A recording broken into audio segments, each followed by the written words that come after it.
Well, tonight we are getting a sense of the sales struggle for John Deere. More than 100 salaried workers in eastern Iowa were let go today as part of global cuts.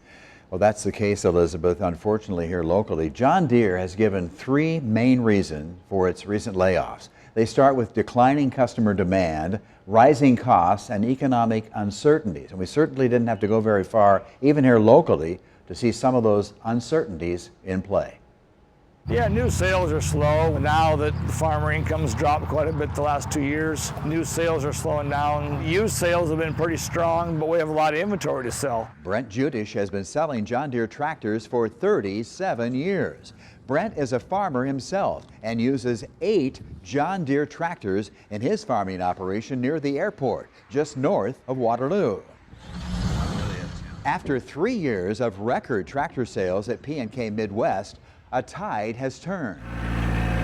While consumer products like John Deere lawnmowers and utility vehicles are still very much in demand, new tractor sales are down. And that has created a dilemma for John Deere dealerships. Yeah, for the last 2 or 3 years, we'd order a tractor. It'd take about 8 to 10 months for it to come in. Now we have on the lot new tractors. We have an 8RX, we have an 8R wheel, we have 2 9RXs sitting here that are brand new but haven't been sold.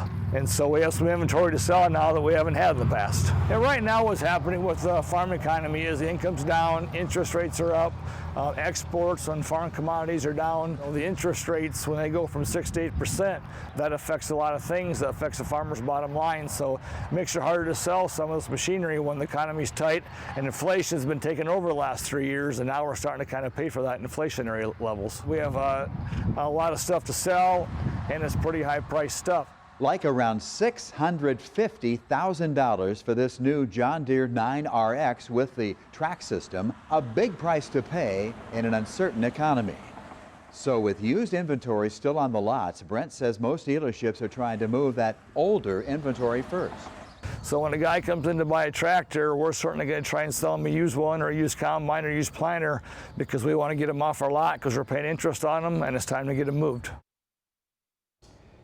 Yeah, and you said the timetable moving forward on this doesn't look favorable. It does not look favorable at all, Elizabeth. In fact, Brent and his team and other analysts are predicting it could be 12 to 18 months before new tractor sales begin to pick up. Now, no real movement in John Deere stock today with the layoff announcements of salaried workers. I checked it, down about $2 a share today to $2.69, but that is $69 a share lower than the Deere price a year ago when it hit that all-time high of around $440. That was a share on July 25th of last year.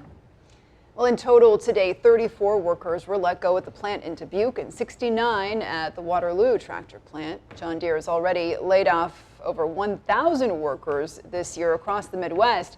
The company says, again, a decline in revenue and demand is to blame for these latest cuts.